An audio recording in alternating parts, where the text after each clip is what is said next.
And welcome back here to Live Now from Fox. I'm Andrew Kraft. We do have some breaking news we want to get to on Capitol Hill because get a load of this. This is breaking right now that Congressman Steve Scalise, the Republican from Louisiana, has dropped out of the Speaker's race. This is just video. This is from earlier today. We heard from him, and we brought you the news from Chad Pergram.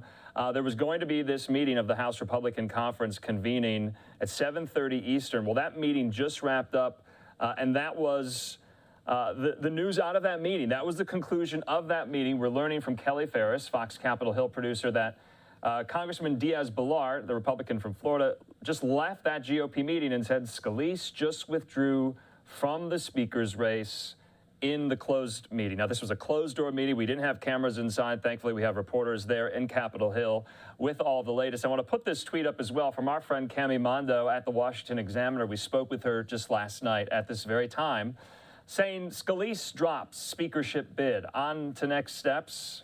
Ralph Norman, he's Republican from South Carolina, says the party must now unite behind Jim Jordan, says he believes he can get 217 votes needed. Now, remember, that is the magic number, 217. But you may be asking yourself, well, why did House Republicans in their closed conference meeting just yesterday vote for Scalise if Scalise could not get the magic number of 217? I think a lot of us are asking that question. And so you saw an erosion of support. Even some Republican members of Congress today who had backed Scalise just yesterday were withdrawing their support today. And I'm thinking of Anna Paulina Luna, the Republican from Florida, and others. Now, a lot of this stems from the fact that many of these House Republicans, some of which are led by Marjorie Taylor Greene, have said this, that because Steve Scalise right now is undergoing treatments for multiple myeloma, that he is not up to being House Speaker because of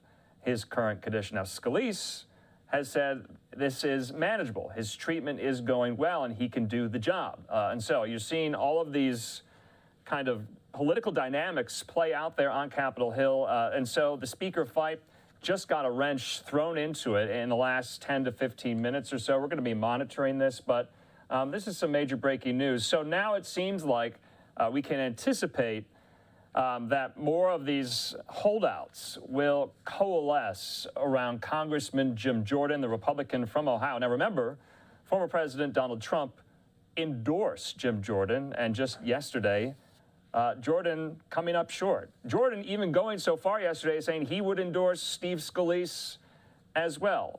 So this is all playing out. I know this is somewhat difficult to keep track of because it moves so fast. But we're going on 9 days without a Speaker of the House of Representatives. Let's take this full here.